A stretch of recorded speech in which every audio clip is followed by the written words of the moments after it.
Muy buenos días, hoy miércoles 16 de marzo.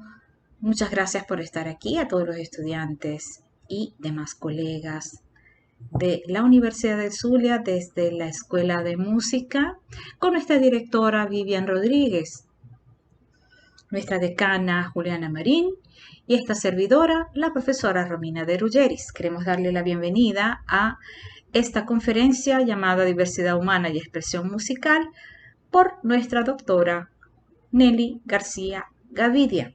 Es muy importante señalar que la profesora ha tenido un importante momento con el país Francia, ya que allí obtuvo su especialización en etnología con áreas de conocimiento en antropología y etnología, además de una maestría, igualmente en sociología y etnología, igualmente un doctorado en el área de conocimiento justamente de la etnología, la sociología en las ciencias sociales. Además, la profesora Nelly García ha sido profesora de posgrado en asignaturas como Seminario de Investigación 3, Antropología de la Medicina, Antropología Aplicada, Etnología y Ciencias Sociales de las Religiones, Identidad y Simbolización del Espacio, Problemática de las Identidades, Antropología del Cuerpo, sistemas socioculturales y cuidados de las enfermedades, la antropología, tendencias y nuevas perspectivas en el mundo contemporáneo y perspectivas y campos de aplicación, entre muchos otros.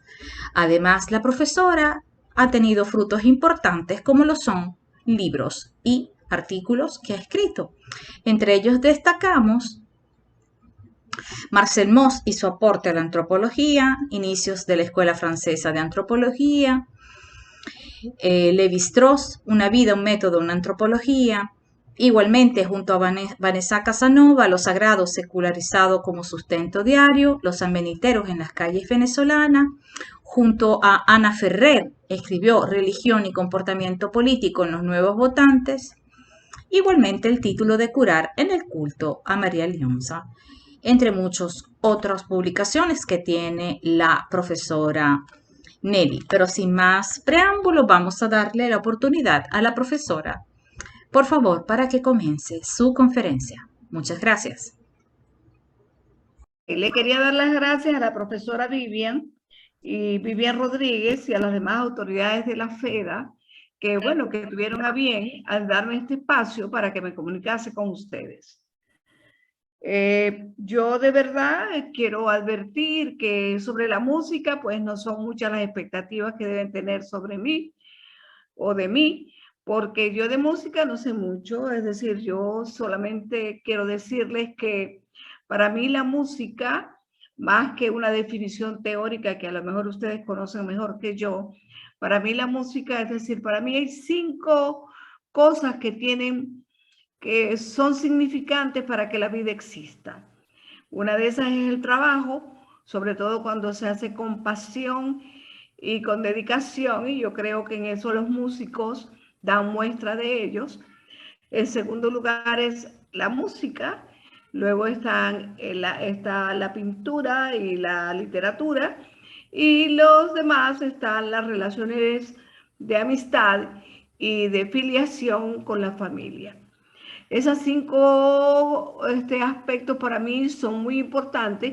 De allí que yo diga que para mí la música no solamente es una producción de la, de la cognición y del imaginario humano, ¿verdad? Y de las destrezas que los seres humanos tenemos, sino que además de eso es uno de los elementos que le da vida al ser humano. Es decir, yo digo que es como un elan vital, que quiere decir algo que nos da fuerza, que nos mantiene, que nos calma, e inclusive cuando hasta nos hace explotar cuando oímos una música a demasiado volumen o que es sumamente estridente para nosotros. Entonces, de ahí eso, ¿verdad? Yo voy a hablar primero, quiero decirles que yo me he interrogado siempre sobre la evolución de la música, mas yo no puedo decir que yo tenga alguna respuesta sobre eso, porque de verdad que no la tengo. Tampoco la antropología ha dado respuestas sobre el origen de la música. Todo lo que yo voy a decir aquí sobre el origen de la música son especulaciones mías, ¿ok? Hay alguno que otro antropólogo que puede estar de acuerdo conmigo, pero yo las llamo protohipótesis. Una protohipótesis es algo que yo no puedo comprobar porque, bueno, no tengo los elementos para ello, ¿verdad? Yo no sé si yo tengo aquí, ya va. Yo entonces comienzo por decir una pregunta, por hacerles una pregunta a los que están presentes y que es sobre ¿qué somos nosotros? ¿Quiénes somos nosotros? Esa es una pregunta que se ha hecho, nos hemos hecho los seres humanos desde el principio de nuestra existencia hasta el día de hoy. Y en eso han reflexionado los que se ocupan de las cosmologías, las religiones, la filosofía, las ideologías, etc. Es decir, un sinfín de elementos todos que el hombre hace, ha reflexionado sobre eso. Pues han dado respuestas, siempre respuestas a decir qué es lo que ellos piensan que es el hombre. Así tenemos, por ejemplo, que hay algunas cosmologías indígenas, amerindias, que creen que el hombre es un producto de la unión de la lluvia, sobre todo de la fina lluvia de la primavera, y la tierra. Y que la tierra, es decir, los seres humanos germinamos de allí. Hay otro grupo amerindio del Amazonas, ubicado en el Amazonas, que cree que hay un individuo que era, como vamos a decir así, un ente generador que fue capaz de preñar una rodilla de la mujer, y los seres humanos nacimos de esa rodilla preñada. Y así sucesivamente. Todas las culturas del mundo se han explicado cómo son, quiénes somos y cómo somos. La religión católica o todos los cristianismos, católicos y no católicos, ni ortodoxos, es decir, todos los cristianismos creen que el hombre es una hechura de Dios y que está hecho y semejanza de él, ¿verdad? Es decir, pero solamente, es más, la ciencia, ya va, ¿ya?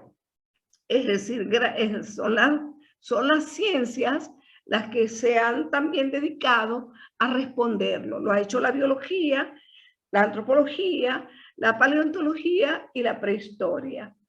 En la biología tenemos que la biología nos dice es un organismo vivo, es un ser vivo, ¿verdad? La antropológica nos dice son los seres humanos hacedores y productores de cultura. La paleontología se ha dado la tarea a buscar fósiles y a reconocer los fósiles y a probar su existencia, y lo mismo a construir la historia de esos fósiles en la prehistoria. Así, nosotros los antropólogos, los biólogos, los paleontólogos e infinidad de otros seres humanos, hemos llegado a la conclusión que somos seres vivos y que somos seres vivos que hemos sido producto de procesos evolutivos, es decir, de un cambio lento que se fue produciendo en el transcurso de las generaciones por acciones de la selección natural y sobre las diferencias que existen en los individuos de todas las especies.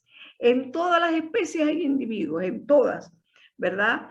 En unas son muy marcadas las diferencias, en otras son menos marcadas. Ahora, nosotros como seres vivos pertenecemos a una especie que es única, es decir, que a diferencia de otras especies, de otros animales, para mejor decirlo, o de otros seres vivos que pertenecen a diferentes especies o cuando sean muy próximas, como por ejemplo el lobo y el perro, ¿verdad? Nosotros pertenecemos a una sola especie, sean de la China, sean de Marruecos, sean de Italia, sean de España, sean de Venezuela, sean amerindios, sean africanos, todos pertenecemos a la misma especie. Y aun cuando, y tenemos muchísimas cosas en común, aun cuando entre uno y otro seamos diferentes, aun cuando seamos de la misma especie. Por ejemplo, inclusive de la misma familia.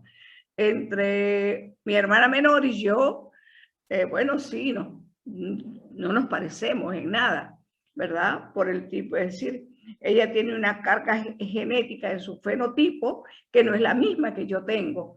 Yo, como tenemos un ancestro africano, tanto ella como, es decir, nosotros, los García Gavidia, yo tengo más marcado acento, ese fenotipo africano que ella. Ella es rubia, es decir, y de ojos bastante marrones, que tiene más la marca de que hay un fenotipo europeo allí. Entonces, sin embargo, somos de la misma especie. Entonces, en la mayor parte de la evolución de los catarrinos, es decir, cómo se da, cómo el hombre llega a ser lo que es, cómo estos seres vivos llegan a ser seres humanos. Bueno, si vemos la evolución, los simios del viejo mundo, es decir, en África, tuvo lugar vamos a decir así, un accidente ecológico, ¿verdad? Y es decir, se dividió ese accidente ecológico, permitió que una parte que tuvo lugar en África, que una parte de los simios grandes se quedara en Euroasia y la otra parte de esos homínidos se quedara no en Eurasia, sino en la otra parte de África Occidental. Entonces yo voy a repetir una palabra de un señor que me dio clase a mí hace muchísimos años, que se llama Ivan Coppens, que dice, porque todavía está vivo, dice: la ecología es lo que nos ha hecho diferentes de nuestros primos, los chimpancés y los gorilas. El hombre es resultado directo del cambio ecológico causado en África Oriental por la fractura geológica del Valle del Rift. Como si fuera un terremoto, dividió el Valle del Rift. Y nosotros, estos homínidos, estos mamíferos que vivían en las ramas, se vieron obligados a cambiar el medio que pasó a ser de sabana, se vieron obligados a pararse en dos pies. Por eso yo digo, parodiando la frase bíblica de que un principio fue Logos y del Logos se hizo hombre, yo digo, en un principio fue la planta del pie y la planta del pie se hizo hombre. ¿Ok? Ese mismo señor, Ivan Coppens, dice que le pregunta a alguien, ¿verdad? Creo que era un periodista o no sé si era alguien del público en una conferencia que dictó hace como 4 años, le preguntan si nos va a pasar igual ahora si hay cambios climáticos. Él fue muy optimista y dijo que él creía que ahora, como ya nosotros hemos avanzado tanto en la evolución cultural, nosotros tendríamos mecanismos suficientes para defenderlo. Yo no estoy muy segura de eso cuando veo las guerras y cuando veo la destrucción, pero bueno, vamos a esperar que así sea. Es decir, hasta los años 70, 60 no había verdaderamente cómo demostrar, porque no se habían conseguido fósiles que nos dijeran cuál era la cadena de evolutiva del hombre. Pero entonces, es decir, en esa época, este señor Ivan Coppens y otros paleoantropólogos y antropólogos, dos norteamericanos y otro francés, descubrieron en África ese señor que está ahí en la pantalla, que se llama Australopithecus, ¿verdad? Este es el primer ser homínido que se conoce, fueron los primeros primates que marcharon de pie, eran ocasionalmente arborícolas, y una de las cosas que han llegado ellos a demostrar es que caminaba moviendo las caderas. Y a esa primate lo llamaron Lucy. ¿Por qué lo llamaron Lucy? Porque en ese tiempo la canción de moda era la canción de los Beatles, Lucy. No todos la deben de recordar porque los Beatles no pasan de moda, ¿verdad? Y entonces la llamaron así. Lucy es famosa o se hizo famosa a pesar de que no es el ancestro directamente del que provenimos nosotros. Sin embargo, pues ese linaje de los homínidos se separó, ¿verdad?, del chimpancé, como ya dije, y apareció en nuestra especie en Etiopía hace unos 1600, 1700 años, de padres africanos, por supuesto, es decir, es el origen del mundo, o la Eva de la creación es etíope, es africana, y no solamente vivíamos solos nosotros como homínidos, habían otros homínidos, hay uno que se ha hecho muy famoso en estos días o hace unos pocos años, porque han conseguido, después que descubrieron un yacimiento de neandertales, han hecho pruebas de su ADN y han demostrado que hay algunos restos de ADN, presencia de ADN de los neandertales en algunos europeos. Eso quiere decir que se cruzaron, ¿verdad? A estas dos humanidades hay que sumarle otras, el hombre floresiensis, el hombre ergaste, etcétera, el Homo habilis, etcétera. Yo pues creí y saqué imágenes de algunos de ellos. ¿Qué es? Bueno, este es el Homo habilis. ¿Por qué lo llamamos el gigantón? El gigantón fue un homo que se desarrolló y era tan grande, tan grande, tan grande y tan fuerte que no pudieron, es decir, cuando hizo mucho frío, cuando cambió el clima y comenzó a hacer demasiado frío, él no producía la grasa suficiente, el calor suficiente para soportar ese frío. Y así es que desapareció. Y el Homo habilis, nosotros heredamos muchas cosas del Homo habilis, sobre todo a trabajar con las manos, los que tocan trompeta, los que tocan violín, las bailarinas. Es más, yo pienso a veces, creo, vuelvo a decir, en una protohipótesis, que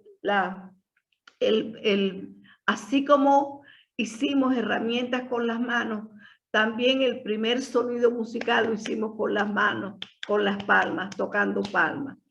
A lo mejor estoy equivocada, pero cuando yo veo, por ejemplo, en las bodas de los román, ¿saben? Los román son los gitanos. Yo los voy a llamar como se autodenominan ellos, román, ¿verdad? Cuando vemos que cómo hacen música con las palmas o con el chasqueado de los dedos, nosotros vemos que tienen una habilidad que difícilmente puede ser copiada o puede ser imitada, pero claro, con aprendizaje también se puede. Luego nosotros tenemos ese homo que comenzó a tener habilidades con las manos y ya estaba de pie, ¿verdad? Empezó también a caminar, y aquí podemos recordar una canción de Jean Manuel Serrat que está basada, algunos versos, en los poemas de Antonio Machado, otros versos los creó el mismo Serrat, me imagino que todos ustedes lo conocen, que dice: caminante no hay camino, se hace camino al andar, ¿verdad? Y ciertamente los seres humanos hicimos o hemos hecho hasta ahora camino al andar. Y eso comenzamos a andar y a salir de África hace casi un millón y medio de años, 1.700.000, 2 millones, exactamente, no sé, pero es más o menos la fecha en la que se han datado los fósiles que han conseguido en esa época. Y por supuesto, comenzaron a hacer herramientas con las manos, es decir, comenzaron a hacer armas con las manos para defenderse de los depredadores y comenzaron a hacer sonidos ¿verdad? Con las manos, hacer un tipo de percusión, no sé, rudimentarias, claro está, pero es así. Hacia después, bueno, estaba el Homo erectus y también estaban los neandertales. Muchas de las, es decir, las últimas flautas que yo sepa que consiguieron en el yacimiento europeo fueron de neandertales. Quiere decir que así como nosotros desarrollamos otras habilidades, también ellos lo hacían, ¿verdad? Y tanto los neandertales como los hombres de Cromañón, etcétera, ya se habían dado cuenta, a pesar de que su cerebro todavía no estaba desarrollado, ya comenzaban a tener el sentimiento de la trascendencia. ¿Qué quiere decir eso?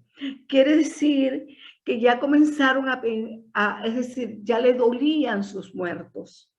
Ese es el sentimiento. El primer sentimiento de esa trascendencia es el dolor ante la pérdida de un ser querido. Y ese sentimiento de la trascendencia se ha demostrado porque en las tumbas se consiguen restos de polen y de ofrendas. Quiere decir que se le daba ofrenda al muerto. Y yo también, esta es otra protohipótesis, yo digo, también ahí comenzaron los coros. No sé si alguna vez ustedes han tenido oportunidad de ir a un velorio o de ir a velorios donde haya plañideras.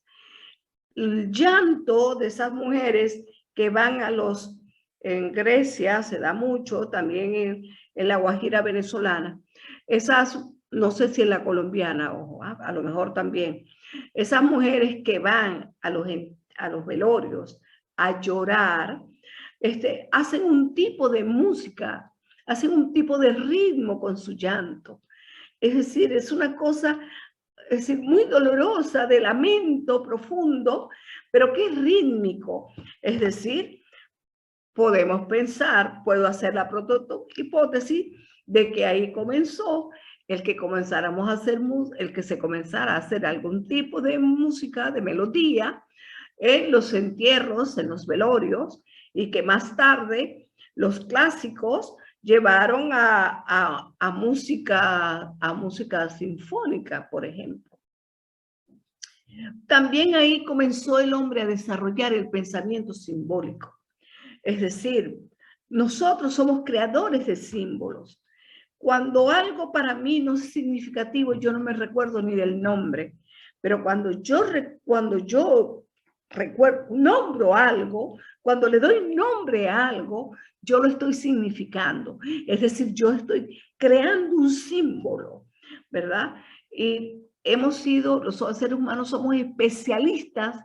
Yo digo que somos productores, es decir, somos no solamente productores, sino además mantenemos los símbolos, los redefinimos durante toda la vida. Así, por ejemplo, simbolizamos el agua. Cualquier agua, no. La llamamos en algunas religiones, agua bendita. En los pueblos donde hay desiertos, es más que bendita, es santa el agua. Es una cosa así como regalo de los dioses. Y así sucesivamente, ¿verdad? Y por supuesto, le cantamos al agua, ¿verdad? Yo conozco varias canciones de canto al agua, y donde se imitan los sonidos del agua para que la gente se relaje, para que la gente esté tranquila, porque parece que, digo parece, porque eso habrá que preguntárselos a los neurólogos y a los psicólogos, parece que ese movimiento del agua da tranquilidad, ¿verdad? Y hubo un homo es decir, que fue el que empezó a caminar por todas partes, que es el Homo ergaste.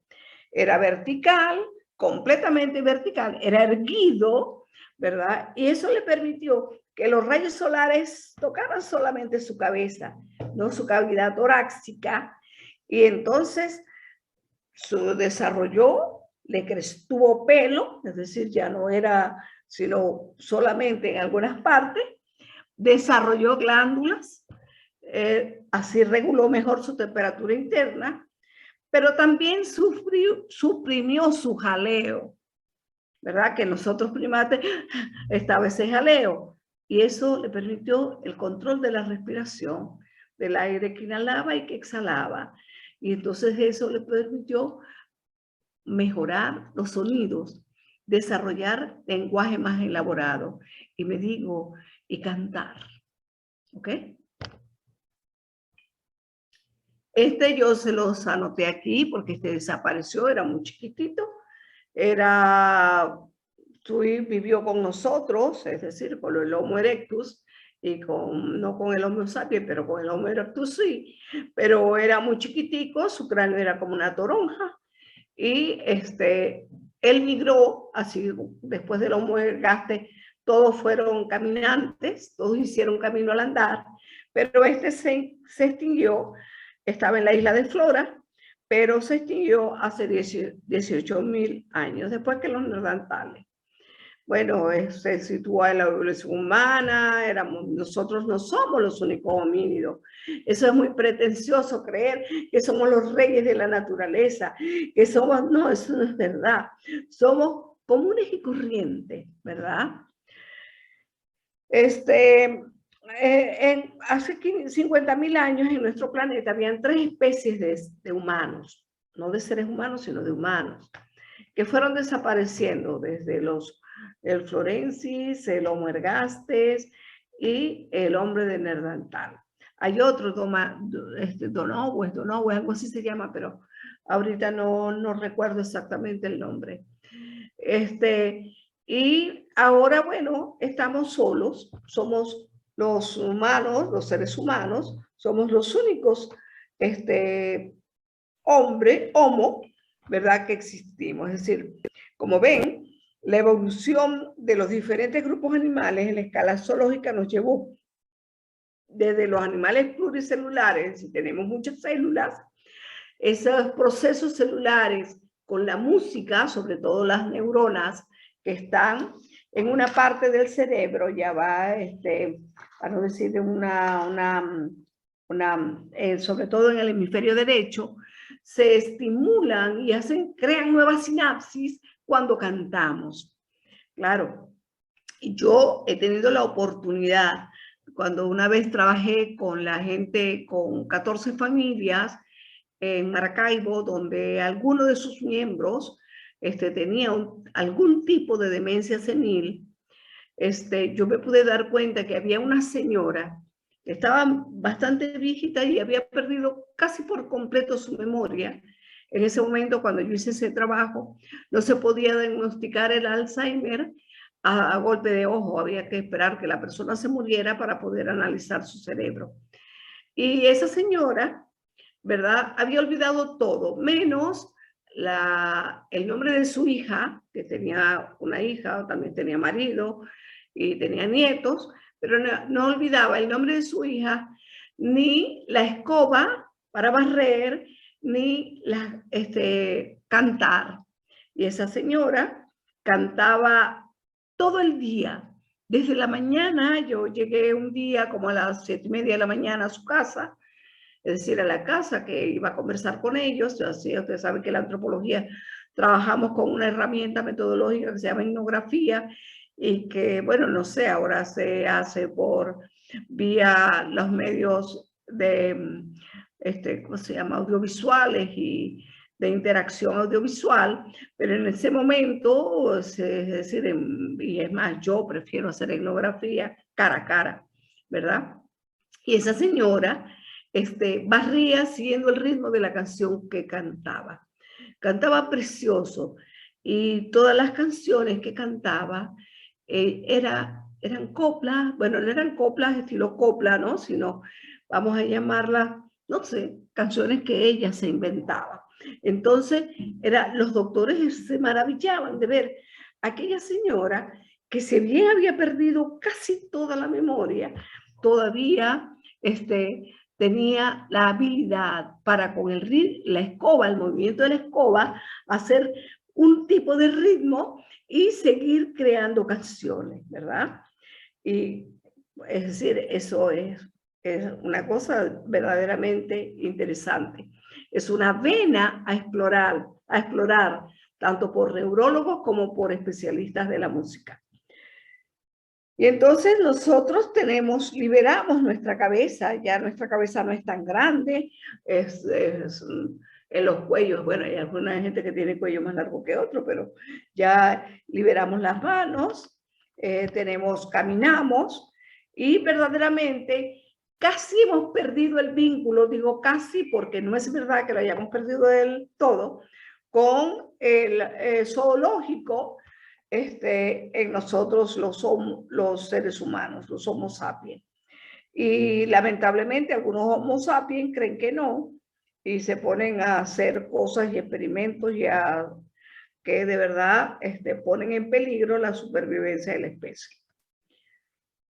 ¿Y qué fue lo más importante para nuestro conocimiento y que nos ayudó, como digo yo, a dar ya no saltos adámicos, es decir, no saltos genéticos, sino saltos prometeicos, como Prometeo, la deidad griega, que le robó el fuego a los dioses y se lo entregó a los seres humanos, y a partir de ahí los seres humanos empezaron a crecer, ¿verdad? Tanto los útiles, por ejemplo, los primates, los chimpancés utilizan útiles.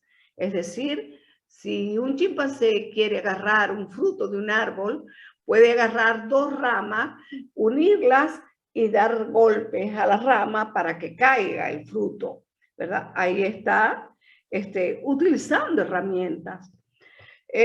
También el chimpancé tiene algún tipo de sentimiento. Si alguien mata a un chimpancé y el cuerpo del chimpancé muerto sigue frente a ese chimpancé, el chimpancé sigue emitiendo alaridos, es decir, que yo pudiera decir es un llanto, ¿verdad? Pero si quitan el cadáver de ese chimpancé, al chimpancé se le olvida, cosa que no pasa con los humanos. Los humanos recordamos a los muertos siempre, y hay gente que vive más de los recuerdos de los muertos que del recuerdo del presente, o más que asentado en el presente. Pero para nosotros fue muy importante el uso de útiles, y el uso de útiles, la percusión entre piedras y trabajando con palos, permitió, ¿verdad? Aun cuando ya lo había vivido, porque había visto el accidente del Riff, pero no sabía que él era capaz también de hacerlo. El hombre se da capaz que él es capaz de producir fuego. Claro, y convierte al fuego en deidad, es decir, para muchos grupos del pasado y hasta del presente a veces, el fuego es una deidad. Es decir, el fuego es transformador. El fuego inclusive permite que no haya frío, es decir, y permitía también ir a la caza y matar grandes animales. Pero además de eso, también el hombre empieza a hablar.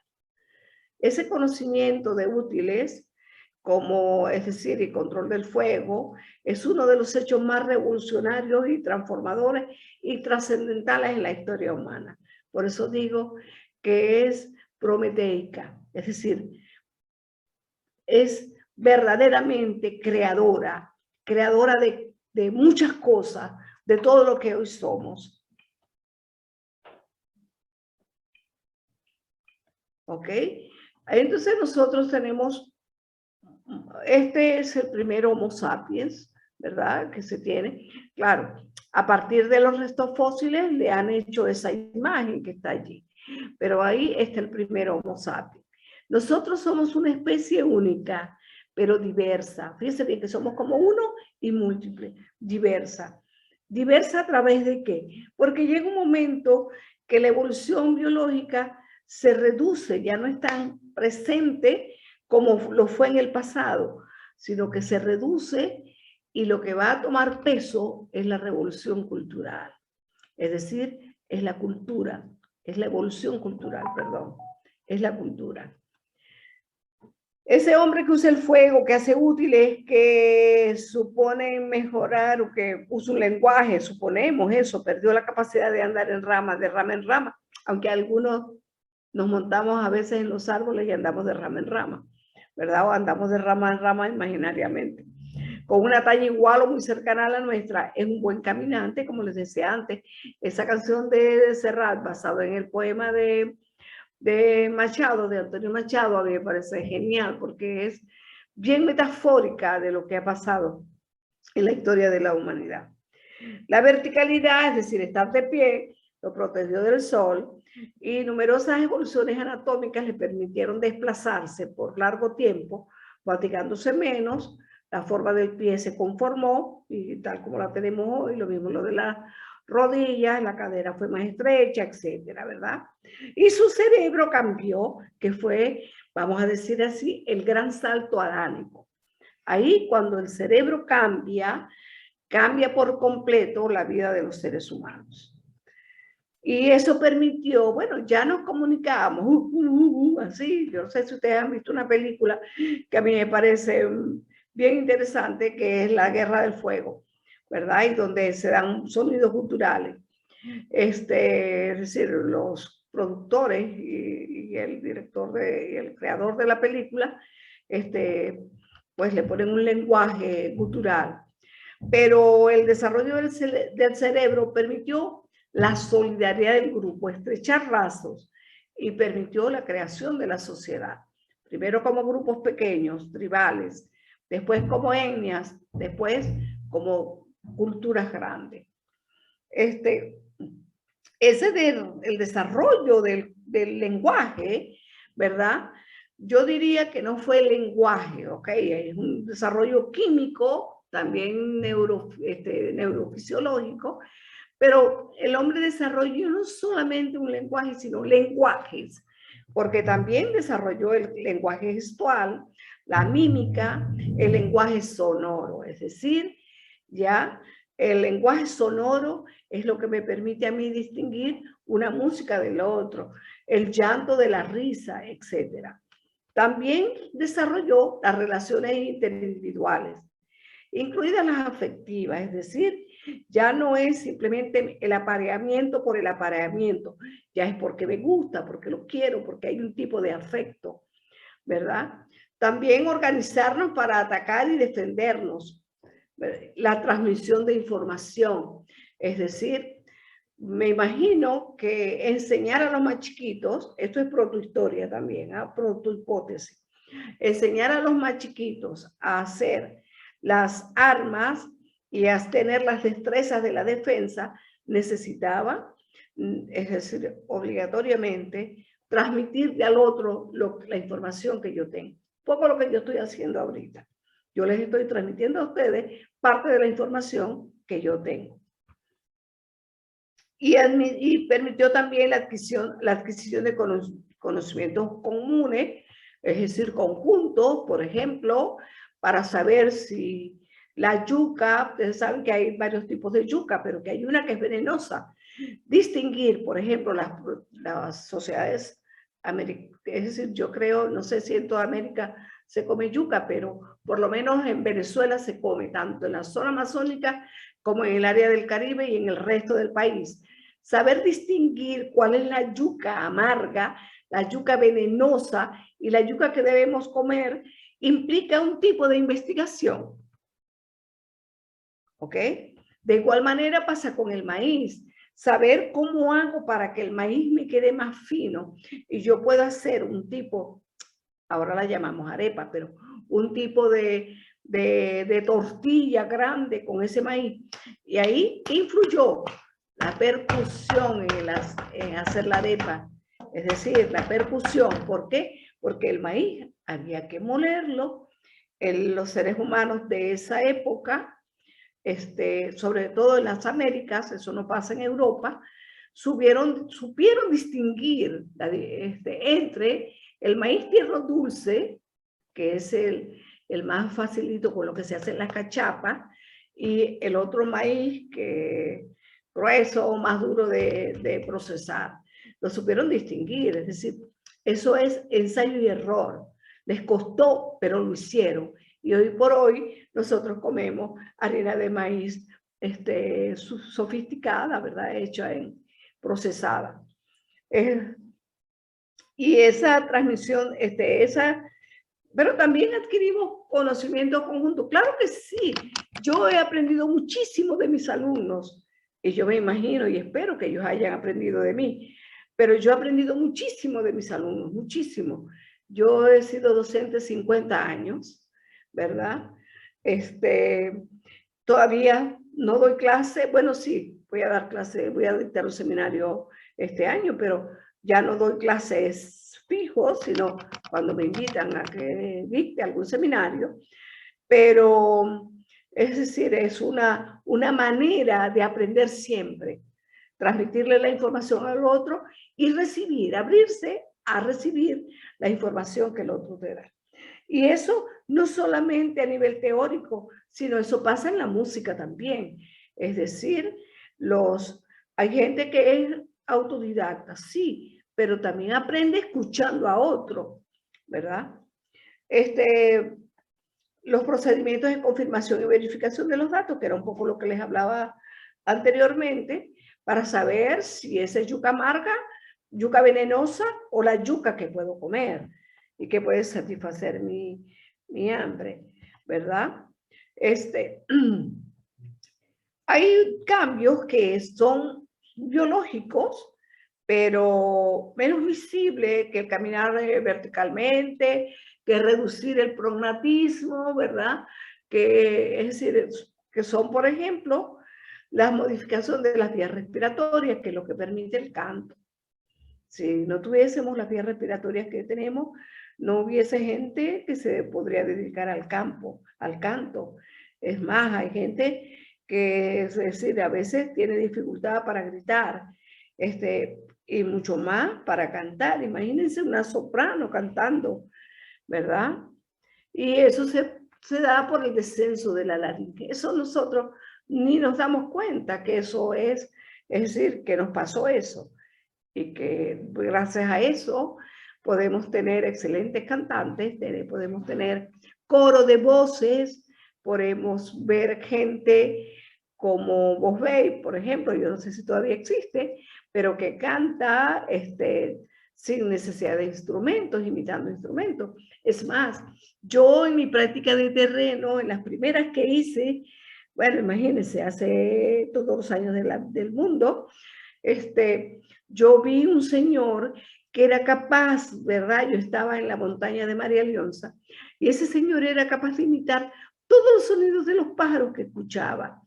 Inclusive de imitar, sabía reconocer si el tipo de pájaro que era, cosa que para mí imposible, él lo sabía reconocer, pero también sabía reconocer el tipo de sonido que emiten los reptiles. Él decía, esa es una serpiente de tal tipo, puede ser una culebra, no sé qué cosa. Y bueno, pero de verdad, genial me parecía, pero yo de verdad soy incapaz de eso.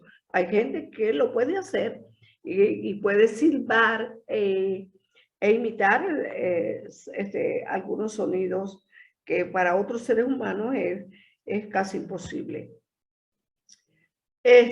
Bueno, eso, una cita que les puse de Copen, que dice que él es el único vertebrado que posee una laringe en baja posición y eso le permite, con la ubicación de las cuerdas vocales, la instalación de una caja de resonancia en estas y la boca.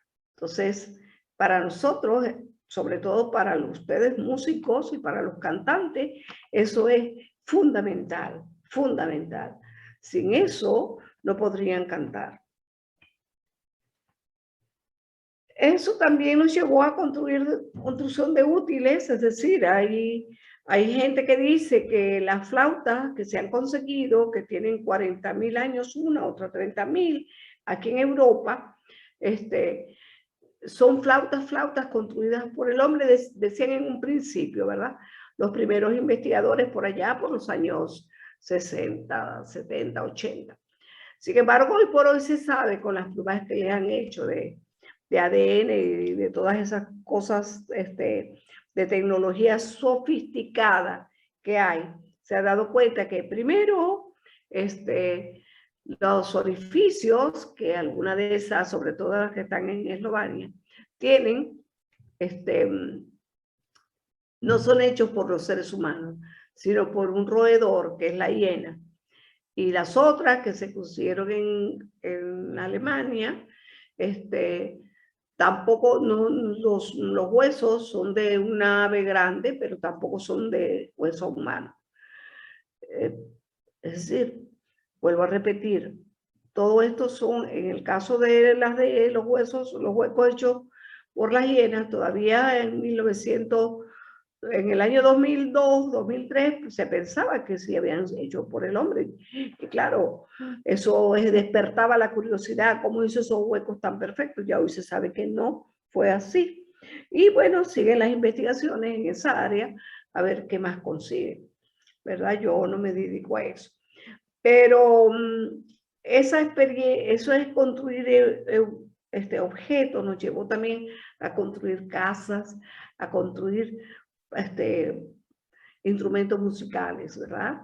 Vuelvo a repetir, yo creo que la percusión fue una de las primeras, no sé, yo, porque me parece que hay la percusión a través de las piedras, a través del sonido de las piedras, del sonido del petate, cuando se muele el maíz o cuando se muele el trigo, etcétera, permitió poner a prueba nuestra imaginación.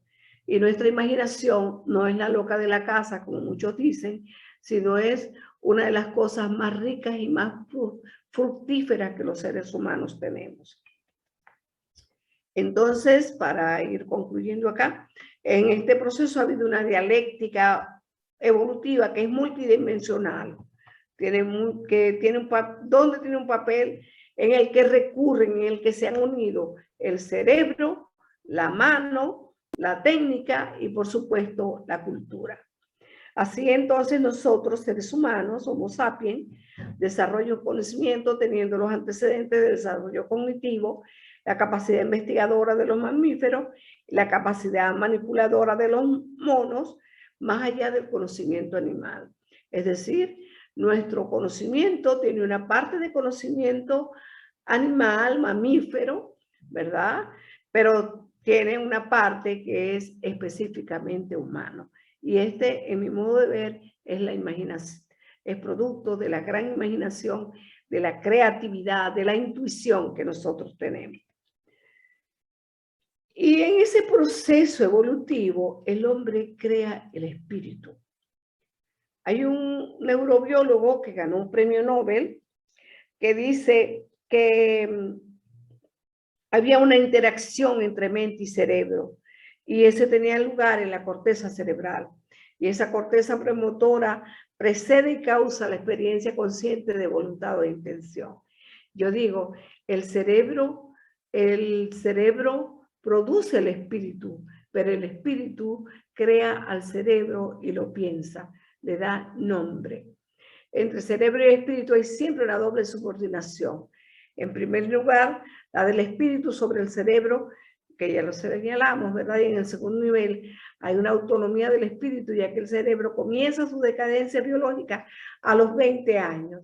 Y el espíritu, la prueba soy yo, ¿verdad? Que tengo ya unos cuantos, 75, continúa desarrollándose a pesar de la senectud. La relación, dice otro de mis maestros, dice, la relación entre espíritu y cerebro es paradójica. El cerebro puede concebirse como el instrumento del pensamiento y como el instrumento del cerebro. La idea del cerebro ha sido efectivamente el producto de un largo trabajo del espíritu, pero el espíritu es el producto de una evolución del cerebro. La actividad del espíritu es una producción del cerebro, pero la concepción del cerebro es una concepción del espíritu.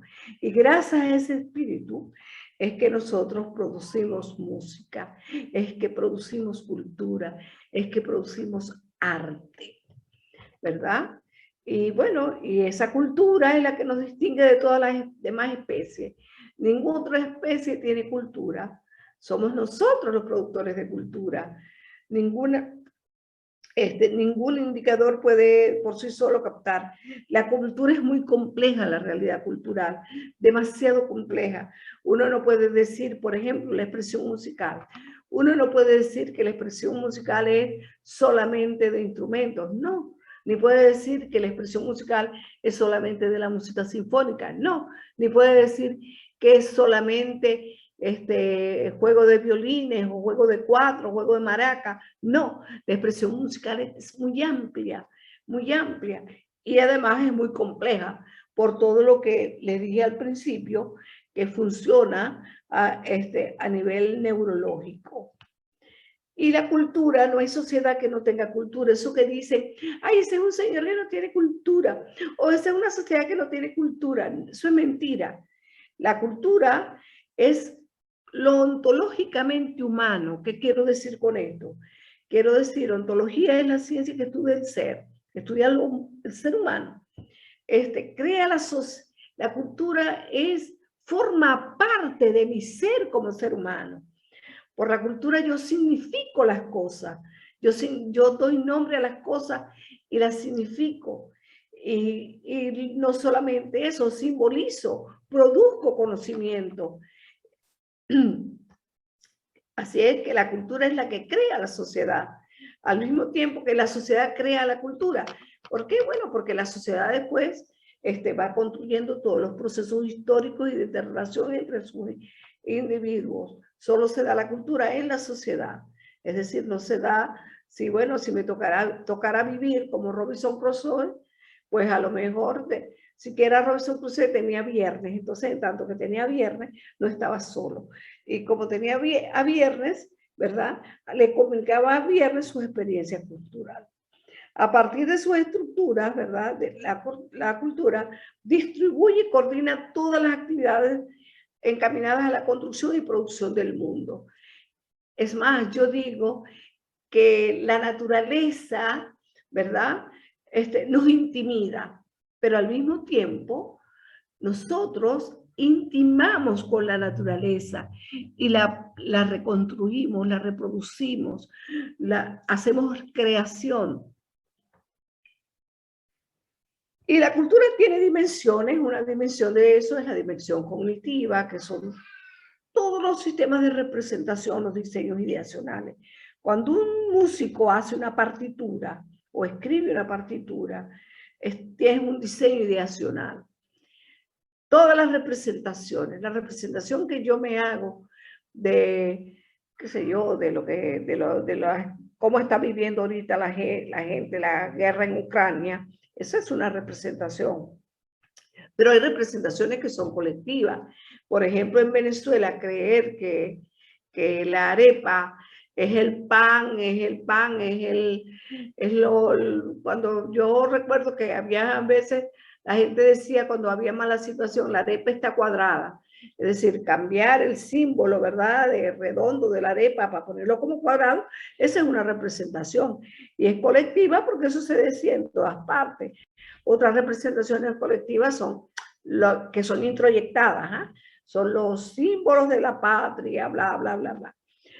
Los sistemas de lenguaje, hay muchos sistemas de lenguaje, no solamente el lenguaje hablado, es decir, no solamente la oralidad, hay el gestual, hay el lenguaje de señas, hay el lenguaje del telégrafo, hay el de los medios de la tecnología, de los sistemas tecnológicos, etcétera. Hay muchísimos sistemas de lenguaje. El lenguaje musical o los lenguajes musicales, porque también dentro de la música hay una gran variedad. Yo diría que no hay la música, hay músicas, que hay una gran variedad. Y si yo soy especialista en musicología o musicólogo o de antropología de la música, que ninguna de las tres áreas yo la trabajo, y voy y conozco la cultura japonesa o cualquier otro tipo de cultura, donde haya cierto tipo de música, como investigador me intereso pero a lo mejor para los japoneses es aburrido ya escucharla tanto. A mí nunca se me olvida una vez que es decir, que había la elección de una reina en el Moján, y alguien, es decir, a los organizadores se les ocurrió cosa que me parecía bien, porque era el Moján, llevar un señor que cantaba hayechi, que son canciones propias del mundo guayú. Y había un muchacho que estaba entre el público, yo no sé si era guayú o no era guayú, decía, no, vallenatos, vallenatos, vallenatos. Es decir, ese interés, esos significados que para ese señor tenía ese tipo de canciones, era más importante que el que estaban cantando de la cultura guayú. También los conceptos, sean de la ciencia o sean inventados por nosotros. Los valores, es decir, el que nos guste más una música que otra. En mi época, cuando yo era niña, la única música venezolana que uno oía, y eso en la mañanita, en la casi en la madrugada, como a las 6 o 7 de la mañana, 5 de la mañana, era la música, ¿cómo se dice? La música del llano. Y era esa música a la que se le daba un valor. ¿Por qué? Bueno, porque Venezuela, es decir, fue propuesta por un llanero, y eso estaba muy presente en los imaginarios venezolanos, pero no porque la gente lo hubiese buscado, sino porque era un valor introyectado. Hay valores religiosos, hay valores estéticos, hay gente que, por ejemplo, no le gusta cierto tipo de música. A mí hay cierto tipo de música que me atormenta, que me atolondra, sobre todo si la ponen a todo volumen. Pero hay otro tipo de música que me encanta. Es decir, yo no podría vivir sin música. Todos ellos están relacionados con paradigmas y estilos cognitivos, es decir, cuál es el paradigma. Hay momentos en la historia de la humanidad que la gente privilegió el rock, ¿verdad? Hay un momento en la historia de la sociedad venezolana que la gente, sobre todo la sociedad maravina, comenzó a privilegiar el vallenato. Y hay un momento donde actualmente es la bachata, el otro, ya eso sí, ya no sé mucho de eso. Hay una dimensión práctica de la cultura, que son los ritos. Los ritos están íntimamente ligados, sobre todo cuando son ritos religiosos o políticos muchas veces, íntimamente ligados a la música. Es decir, alguien que vea cualquier rito de cualquier religión se va a dar cuenta que hay siempre un acompañamiento. Los órganos de las iglesias cristianas católicas, sobre todo aquí en Europa, que son monumentales, es porque la iglesia, con excepciones de las iglesias de las misas cotidianas, generalmente van acompañadas de música. Pero eso no solamente pasa en la religión católica, eso pasa en otras religiones también. Hoy por hoy se usan muchísimo elementos tomados del budismo para relajarse, para sanación mental, etc. Y son tomados de la música de esa religión. También en normas de conducta o patrones de comportamiento, es decir, no todas las sociedades bailan igual. Por ejemplo, yo recuerdo cuando yo era joven que nos reíamos mucho de cómo bailaban los europeos el merengue. Aunque bueno, porque supuestamente nosotros bailábamos mejor el merengue que los europeos, o la cumbia, para poner dos ejemplos. Pero es decir, y en cambio, es decir, hay otro tipo de patrones de comportamiento a nivel de danza, es que ya no es danza, sino ballet. Y que a mí, por ejemplo, particularmente me gusta más la danza contemporánea que el ballet clásico, pero esa es una opción de preferencia. También obedece a la manera como fui criada. Yo soy caribeña, ¿verdad? Y hay prácticas corporales como la gimnasia, lavarse las manos, cepillarse los dientes. Esas son prácticas corporales también, y eso también lo aprende uno desde niño. Los juegos, y hay juegos de mi infancia, casi todos los juegos de niños, salvo cuando jugábamos a policías y ladrones, todos los juegos de niños eran acompañados de música. La señorita tal, que llueva, todos eran música. Y yo veo, por ejemplo, la importancia que ese tipo de juegos tiene para los niños, es decir, de tener juegos particulares. Y bueno, ahora Hay programas inclusive con las mismas canciones de cuando yo era niña, pero bueno, llevada a imágenes y a ritmo contemporáneo. La guerra también es una dimensión de la cultura. Hay sociedades que son más guerreras que otras. Es el caso de los Yanomami, por ejemplo, en Venezuela y Brasil, que es donde están ese pueblo amerindio. Ellos son guerreros. Hay otras sociedades que también lo son. Y actualmente vemos cómo la guerra es una de las maneras de discutir los territorios y el poder de uno sobre otro. La cultura tiene una dimensión que es la afectiva, la emotiva, ¿verdad? Que tiene los afectos, toda la música romántica, bueno, romántica, sí, bueno, romántica, yo la voy a llamar así, después ustedes me corrigen, está referida a afectos, puede ser, por ejemplo, nosotros en el argot de la gente de mi generación, los tangos argentinos era puro llantén, llantén queríamos decir llanto y llorones, lo mismo alguna música mexicana, deseamos nosotros, es decir, la gente de mi generación. Pero queríamos decir con esto que estaba pegada a afectos, es decir, a soledad, a tristeza, pero también hay la emoción, la alegría también se expresa con llanto, ahora con música.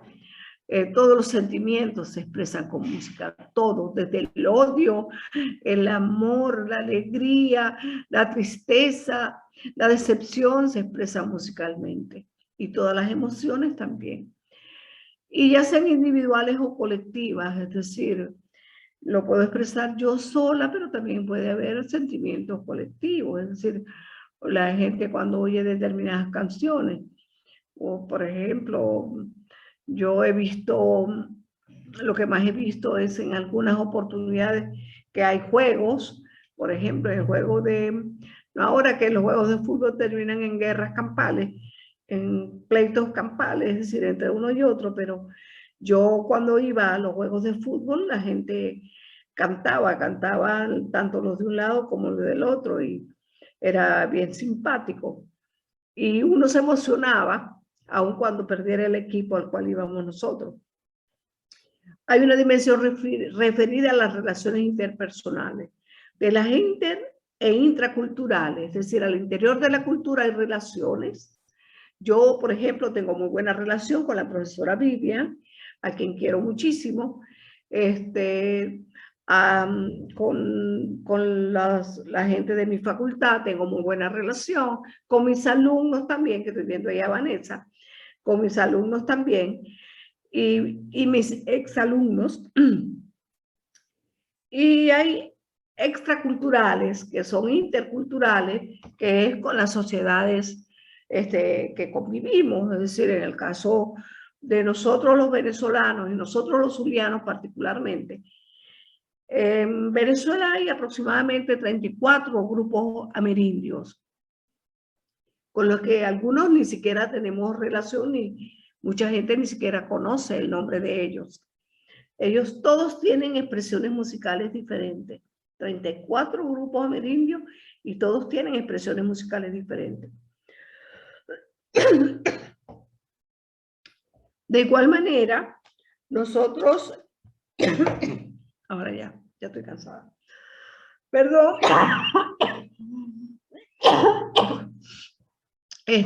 Tenemos relaciones interétnicas con, por ejemplo, los alemanes de la colonia Tovar. Es un grupo étnico que se sigue definiendo como alemán cuando están en Venezuela desde el siglo XIX. Están los colombos venezolanos, que yo no sé si quedarán muchos todavía, y están los venezolanos con otras nacionalidades. Ese tipo de relaciones, donde yo no me impongo culturalmente al otro, son relaciones interétnicas. También hay relaciones entre las clases sociales. Hay relaciones de género y hay relaciones de edad. En algunas sociedades, las clases sociales viven permanentemente en conflicto, en otras no. En algunas sociedades no se reconocen las particularidades de género y en otras sociedades se explota o se esconde a los ancianos. Pero eso existe y de verdad que vuelvo a repetir, eso existe en cualquiera. Y en esas relaciones interpersonales uno hace intercambios de música. Yo recuerdo que los grandes festivales son para intercambiar los diferentes tipos musicales, tanto al interior del país como al exterior del país. Pero también hay intercambios de pareja, ¿verdad? Es decir, yo me casé con una persona que no era venezolana, pero hay matrimonios de todo tipo, inclusive de parejas unisexuales. Hay intercambios simbólicos, ¿verdad? Y hay intercambios de mercancía, que es lo que uno compra en el mercado. Y hay otra dimensión de la cultura referida a la distribución ordenador del poder y de las acciones que lo definen. Eso generalmente lo tienen los estados, ¿verdad? Es decir, los gobiernos. Y una dimensión referida a las diferencias técnicas. Y aquí nuevamente incluyo las prácticas corporales, sobre todo las danzas, las prácticas rituales, las prácticas de apareamiento y la tecnología. Todo eso forma las dimensiones de la cultura. Esas dimensiones de la cultura están expresadas en todas las sociedades del mundo, sea grande, chiquita, más chiquitita, pero en todas las sociedades del mundo. Y dentro de esas dimensiones, a través de la cognitiva, a través de la práctica, de las prácticas, de lo afectivo, de las relaciones interpersonales, quizás menos en las de poder, y de las técnicas, se expresan las músicas de cada uno de esos sistemas socioculturales. Se expresan las músicas, sea que sean de cualquier tipo de música que sea, es decir, sea que sea inclusive solo oral, ¿verdad? De coral, sea que sea instrumental, sea que sea ritmo y canción, es decir, las dos cosas. Pero en todas esas se expresa la música. No hay ninguna música que sea mejor que la otra. Puede ser más sofisticada por el tipo de instrumentos que usa, por el tipo de proceso de aprendizaje, pero no es ninguna mejor que la otra. Y aquí tienen ustedes, ¿verdad? El árbol de la población humana. Los seres humanos, si somos únicos como especie, somos diversos por la cultura. La cultura nos hace diversos. Ninguna cultura es exactamente igual, a pesar de la homogeneización contemporánea, a pesar de la globalización. Ninguna cultura es igual a la otra. La gente, es decir, cuando la globalización es demasiado fuerte, convierte a la lengua, ¿verdad? En el caso del inglés, por ejemplo, lo convierte en la lengua vehicular. Es decir, yo hablo inglés cuando voy a un congreso, que hay otras personas que hablan igual que yo, que son de habla hispana o de cualquier otra lengua, pero hablamos en inglés porque en ese sentido es la lengua vehicular. Pero en Venezuela, en mi casa, yo hablo mi lengua materna. Y mi lengua materna es el español. Y finalmente, ¿verdad? Yo quiero hablar un poquito de qué le pasa a mi cerebro. Es decir, ¿por qué la música es tan importante? ¿Y por qué es tan importante? Vuelvo a repetirle, yo no sé en qué momento comenzó. Yo digo que comenzó cuando comenzamos a hacer percusión para producir alimentos, pero también digo, también cuando comenzamos a hablar, porque yo me fijo en los niños pequeños, por ejemplo, yo tengo una nieta que tiene 2 añitos, yo me fijo en los niños pequeños. Ella juega con las manos y hace sonido. Ella canta.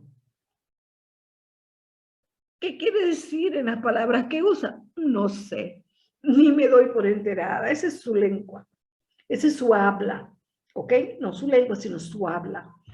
Algún día habrá algún lingüista que se preocupe de ver qué quieren decir los niñitos pequeños cuando cantan de esa manera. Pero yo no lo sé, ¿verdad? Nuestro cerebro, cuando cantamos, se activan los dos hemisferios. O cuando tocamos algún instrumento, o cuando escuchamos música.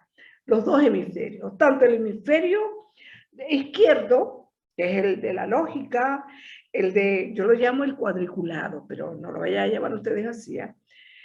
¿Por qué? Porque es el de la lógica, es el del razonamiento, es el que decimos, uy, pero esa canción, ¿qué quiere decir? Esa canción no dice nada. O si nadie, el que hizo la canción no la hizo porque te dijera algo, ¿verdad? ¿Entiendes? Entonces, ese se activa, es el hemisferio izquierdo, pero también se activa el hemisferio derecho. Y el hemisferio derecho es el de la imaginación. A mí hay alguna música que me transporta. Es decir, yo oigo música todos los días. Yo oigo música cuando trabajo, yo oigo música cuando corrijo, yo oigo música cuando me baño, ¿verdad? Oigo, escucho la música. Si tengo la oportunidad de ir a algún concierto, voy, sea que sea de música, de la mal llamada música popular o de la mal llamada música de salón, música clásica. Hay alguna música que me gusta más que otra, pero me encanta descubrir la diversidad cultural a través de las músicas, ¿verdad? Entonces, yo voy a terminar con esto, porque no sé si tienen alguna pregunta, no, tampoco Vivian me dijo cuál era el tiempo, y Regina no sé qué se hizo, porque no la veo. Aquí estoy, profe. ¿Me escucha? Ya. Sí, sí, ya la escucho. Bueno, entonces yo voy a terminar aquí, ¿verdad? Yo no les dije una cosa antes de terminar. Yo le había dicho a Vivian que de titular a la conferencia La diversidad humana en clave musical. ¿Y por qué clave y no expresión y ni estilo? Primero lo de estilo musical, porque yo no sé de estilos musicales. Vuelvo a repetir, si me gusta la música, me gusta y ya está. No me importa qué estilo tiene ni nada de eso. Y había dicho que clave, porque de verdad yo estoy interesada, no sé si algún día lo haré, como diferentes sistemas socioculturales expresan, traducen los códigos de las prácticas rituales, ¿verdad?, que tienen en los ritos a través de la música. Ese es mi interés. ¿Cómo son esos códigos? Es decir, cuáles son las claves que tienen para expresar esos códigos a través de la música. En rituales, es decir, sean rituales funerarios, sean rituales ordinarios, es decir, extraordinarios, como por ejemplo una boda, o sean rituales sin nada de extraordinario, como, qué sé yo, una reunión de cumpleaños, por ejemplo. Entonces, ese es mi interés científico, vamos a llamarlo así. Pero bueno, Vivian le puso el nombre que le puso y yo no sé si quedaron complacidos o no. Muchas gracias por haberme oído. En nombre de la Universidad del Zulia, de la Facultad Experimental de Arte, nuestra Escuela de Música, y en nombre, por supuesto, de nuestra directora Vivian Rodríguez y nuestra decana, la doctora Juliana Marín, queremos darle las gracias a nuestra querida profesora Nelly García Gavidia, quien hoy, por supuesto, estuvo hablándonos de la diversidad humana y la expresión musical o el código musical, como usted bien lo decía. La verdad es que creo que es un tema que tiene muchísimas aristas. Quisiera saber si alguien tiene alguna pregunta. Yo sé que por ahí alguien levantó la mano y lo tuvo levantado mucho tiempo, creo que es María Lozada. Si alguien quiere abrir las preguntas, pues tenemos unos minutos para eso, aprovechando este encuentro con la doctora.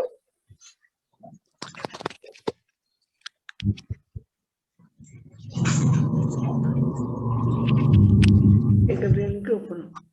Adelante, no sé quién tiene abierto el micrófono. Pero bueno, ¿sí? ¿Alguien va a hablar? Solamente quería decirle, bueno, muchísimas cosas de las que dijo obviamente llaman mi atención. Entre ellas, uno, imaginé a través de sus palabras un momento muy tridimensional de las historias, posiblemente las historias de todos, de toda la humanidad, que es el momento en que los hombres trabajan en grupo y en esa dimensión de hacer de repente los mismos movimientos, los mismos gestos, los mismos ruidos, de allí salga una música y decidan entonar todos una canción, un lamento, lo que sea, y que de ahí nazcan, por supuesto, unas tradiciones musicales interesantísimas. Así Eso es. por un lado. Y por la otra es, pues, disculpen, pero en Latinoamérica somos los reyes moviendo las caderas. Y es que, por supuesto, también me recordé de un libro importantísimo del doctor Víctor Fuenmayor, que es El cuerpo de la obra, en el que él dice que al igual que los lenguajes que se aprenden de pequeño, asimismo la utilización del cuerpo, pues si se da en temprana edad, pues tú vas a tener un cierto tipo de movilidad, que mientras que si desarrollas, pues vamos a decir así, la movilidad de tu cuerpo, pues en otro momento de tu vida y en otra parte cultural donde de repente ciertas partes del cuerpo no son tan importantes, justamente sí, debido a toda esa así es. parte musical. Bueno, esas son las dos cosas que, bueno, no, hay una tercera cosa que esa me da más miedo, doctora Nelly, y es que nuestros gustos musicales, obviamente, están mediatizados, conformados por toda esa expresión simbólica que se aplaude y a la que se le da ejercicio de importancia, de dominancia, en la cultura. Entonces tú dices que te gusta tal grupo, pero es porque tal grupo donde estás, pues bien aplaudido, magnificado de alguna manera. Entonces, eso pues. Regina, también Romina. es que Romina, perdón, es que Riveri es el apellido. Sí. Romina, es también, ¿verdad? En el caso, por ejemplo, del empobrecimiento del gusto musical, vamos a llamarlo así, tienen mucha culpa los medios de información masiva, ¿ok? Porque Claro. los medios de información masiva para vender un disco X, no sé, para la producción de algún o promover algún cantante, entonces lo tienen de lunes a lunes, de lunes a sábado, de lunes todo el tiempo, para que machacar, para que la gente lo introyecte, y salvo que a nivel doméstico, la persona no tenga otro tipo de visión, otro tipo yo diría, como dicen los evolucionistas, sin que yo sea evolucionista, ¿verdad? Otro tipo de afinamiento del oído, se acostumbra solamente a escuchar eso, ¿verdad? Y entonces, lamentablemente, los medios de información masiva son, a mi modo de ver, desde ese punto de vista, además que no los controla, pareciera que nadie los controla, son empobrecedores, no solamente del oído musical, sino de los imaginarios también. Es correcto. Bueno, entonces definitivamente hay que ampliar esa educación musical, esa conformación mental que admite o no, porque definitivamente nuestros gustos no son nuestros, son impuestos. Hay que comenzar, Romina, hay que comenzar con las escuelas básicas, con la escuela básica. La escuela básica es muy importante. Es importante, primero, yo reconozco que las escuelas básicas a veces son muy castradoras y la castración que hacen no es positiva, ¿verdad? Porque hay una castración positiva y una castración negativa. Las escuelas básicas a veces malforman en vez de formar, pero yo sí creo que hay que mirar bien, no solamente los pensas, sino también a los educadores. Es decir, los educadores, mire, cuando yo a veces escucho que veo que hay un acto cultural, eso que llaman acto cultural, que eso de acto cultural tiene muy poco, en una escuela, y lo que ponen es a que las niñitas contorsionen el cuerpo como si fueran serpientes, sin ningún ton ni son, de verdad me da lástima, me da pena, porque, ok, yo tengo que aprender a manejar mi cuerpo. Yo de verdad, es decir, los caribeños tenemos una manera particular hasta de caminar, ¿verdad? Totalmente. Pero de verdad que hay lo mismo algunas letras de algunas canciones. Ok, es expresión cultural, pero yo digo que empobrecedora. ¿Ves?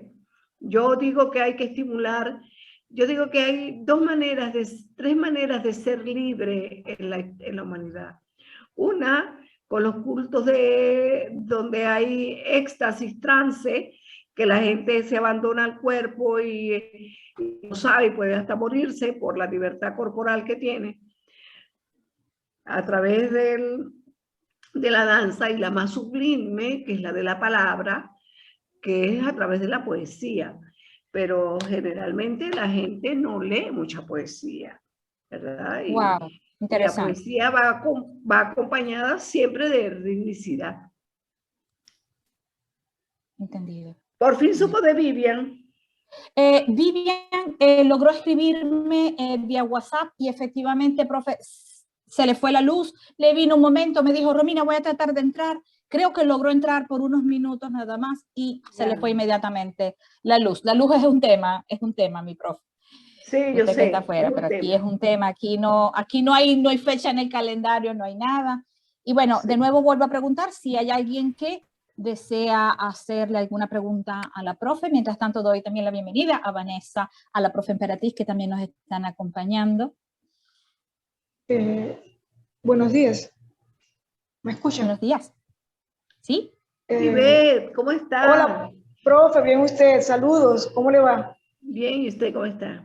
Muy bien, encantada de estar otra vez frente a usted en una clase magistral y de nuestra área, pues, totalmente encantada. Uh-huh. Y pues... Que sé muy poco de música, sé muy poco yo. Bueno, usted fue mi tutora en mi tesis doctoral y yo con sé. respecto a la música, así que realmente han sido muy importantes sus aportes. Y lo que está planteando, más que una pregunta, yo quisiera agregar algo en forma de resumen, más que una pregunta. Puesto que usted habló de códigos musicales, ahorita Romina también planteaba, sería fantástico que la gente pudiera trabajar al compás de la música, vamos a llamarlo así. Y los pigmeos Vaca y los pigmeos Aca trabajan al compás de la música, no de manera premeditada, sino que en la medida que están realizando sus labores cotidianas, se puede percibir un compás en la medida que ellos interactúan, porque el trabajo es colectivo y por ende la música no escapa de esa perspectiva colectiva. Y cuando hablan, como trabajan, sus sonidos son glóticos, se puede escuchar una melodía en la medida que escuchamos una conversación cotidiana. Entonces realmente no escapa absolutamente de nada, como usted lo decía. La música está en todo y nosotros podemos leer completamente una cultura a través de la música que esa sociedad produce. Así es. Mira, Ivette, yo recuerdo cuando yo hice práctica de campo en el llano, ¿ok? En el llano de Guárico, ¿ok? Sí. Yo no conozco todo el llano, solamente Guárico. Okay. Para mí era impresionante, porque de verdad a mí me impresionó, me marcó tanto, ver cómo le cantaban las tonadas que Simón Díaz llevó ¿cómo se llama? Al sentido comercial, ¿verdad? Okay. Cómo cantaban con el orden. Okay. Es decir, de una manera rítmicamente, ¿verdad? Estiraban el pezón de la vaca y así iban cantando y le ponían nombres a las vacas. Es decir, a mí eso a mí se me quedó grabado, pero porque me pareció impresionante. Pero también los cantos de las mujeres de Barlovento con el pilón. Correcto. ¿Ves? Correcto, sí, en los cantos de trabajo, claro. Claro, es decir, es que esa es una pena investigar los campos de trabajo, es decir, en el trabajo hay gente que silba, también eso es música, el silbido, por supuesto. Mientras está pintando, por ejemplo, así sea pintura, un pintor de brocha gorda, como dice uno, ¿me entiendes? Es decir, sí, yo por eso digo, hay gente que se plantea dentro de los antropólogos evolucionistas, ¿en qué momento comenzó? Yo dije, no, ¿en qué comenzó? Comenzó con esto. No, para mí comenzó cuando comenzamos a hablar y a sonar con otras herramientas, con piedras, con las manos. Empezó en ese momento el hombre, el ser humano. Sí, definitivamente. Definitivamente. Y además, profe, es que no podemos separar el habla de la música, porque es que realmente muchos antropólogos evolucionistas, como usted lo ha planteado, dudan que realmente el habla haya sido primero, porque desde lo que es nuestra composición biológica, que con los latidos de nuestro corazón, el fluir de nuestra sangre, se piensa que realmente se comenzó con unas cadencias musicales que terminaron estructurándose en códigos lingüísticos para establecer el habla y luego el lenguaje. Sí. Entonces, yo comparto, obviamente, además yo soy musicóloga, pues comparto más esa tendencia de que la música fue primero que el habla. Ya. Bueno, yo ahí no, yo no me meto en esa discusión, pero yo sí creo, ¿verdad? Que, es decir, que siempre la música ha existido desde que los seres humanos somos seres humanos, desde el proceso de hominización. Es decir, cuando pasamos de ser homínidos a ser humanos, pues por supuesto, y la imaginación se expandió así, el hombre tuvo la habilidad de crear y comenzó con las cosas más rutinarias, más cotidianas. Correcto. Y después le dio pie a lo de las vivencias en situaciones extraordinarias. ¿Ves? Correcto. Sí, señor. Adelante, Vanessa y Jorge. Buenas tardes, noches. Hola, Vane. Buenos días. No, bueno, es un gusto estar acá, que me permitieran escuchar a la profe Nelly y bueno, estar con gente de la FEDA, de mi FEDA. Un gusto enorme. Y bueno, o sea, así como pensando más allá del enfoque musical, como dice la profe Nelly, ¿no? Yo no sé mucho de música, pero bueno, acá me parece muy importante precisamente el hecho de que esté ella acá, ¿no? Para recordarnos que cualquier enfoque, cualquier desarrollo, expresión humana, como puede ser la música, es importantísimo ligarlo pues al ser humano mismo, ¿no? En su expresión biopsicocultural, ¿no? Y social. Entonces, como ese conjunto de dimensiones, y que no importa como que tampoco el nivel académico, en donde nos desarrollemos todo, o sea, para muchos, o sea, por ejemplo, cuando comenzamos a ver clases con la profe Nelly, o sea, el solo hecho de cultura, ¿no? Como dijo ella en una parte de la conferencia, no, gente sin cultura, no existe gente sin cultura, personas que no tengan un desarrollo cultural o cuál es mejor que el otro,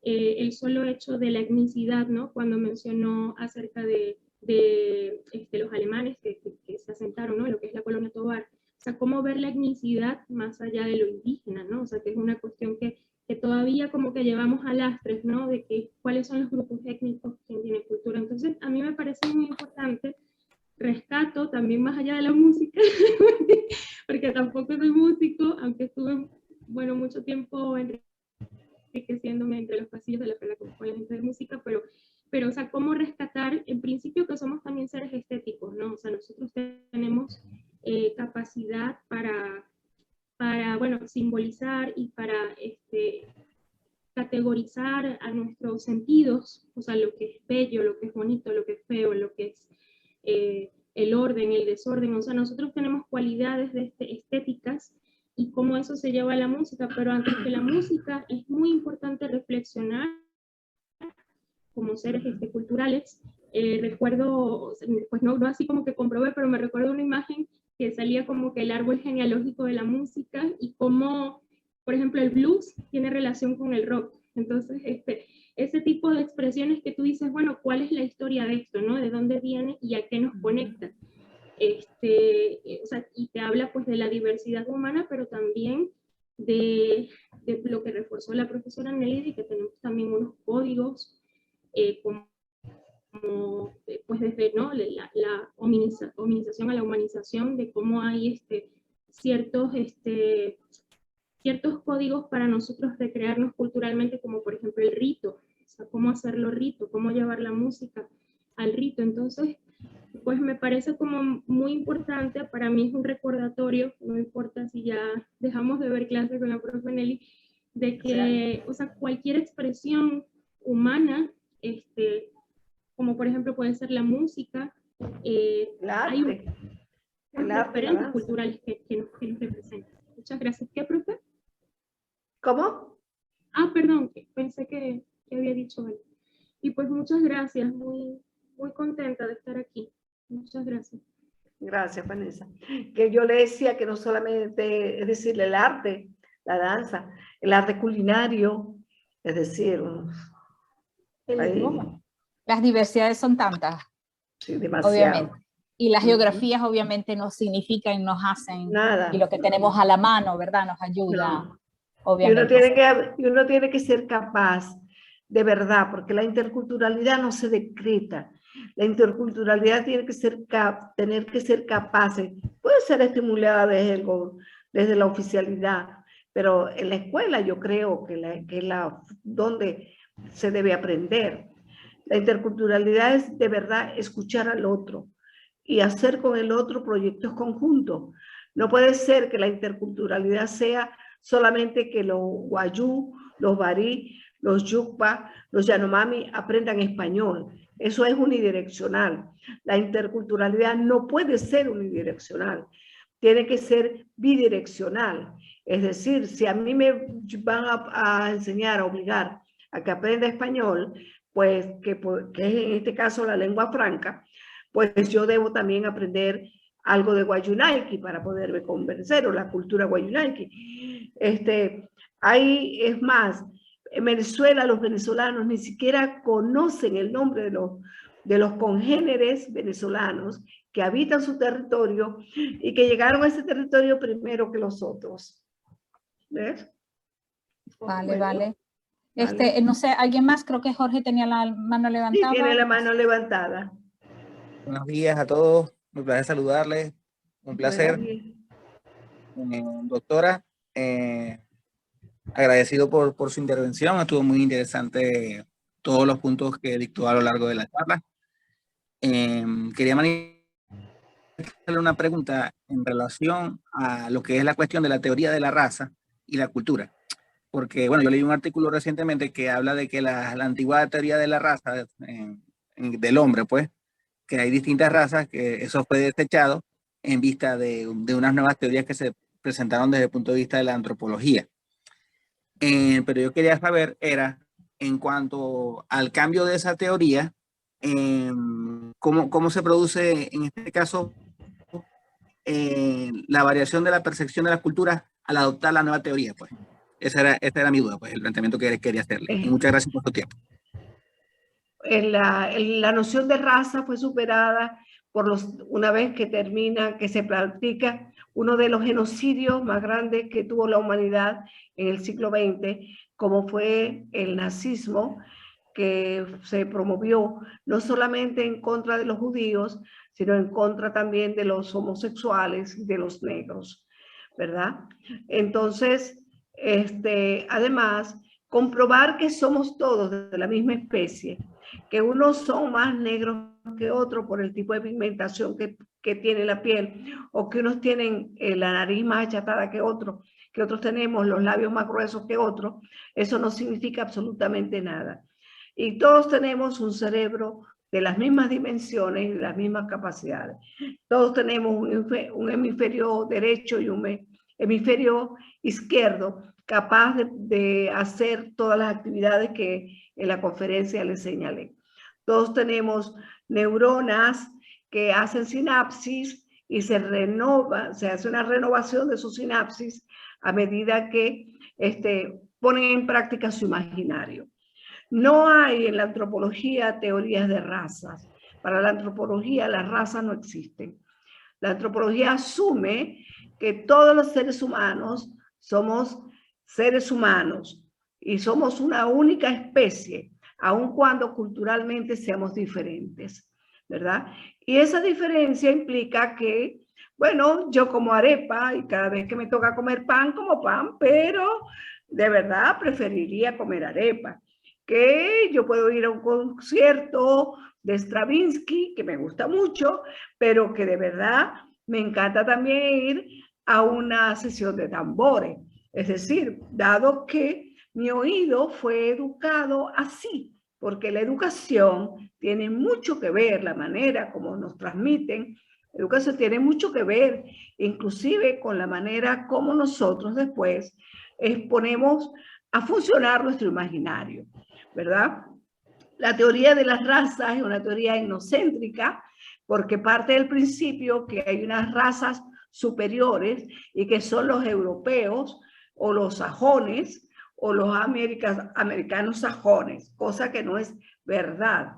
Y eso hasta hoy ha traído muchísimas dificultades, y no solamente dificultades, sino la aniquilación de un individuo frente al otro.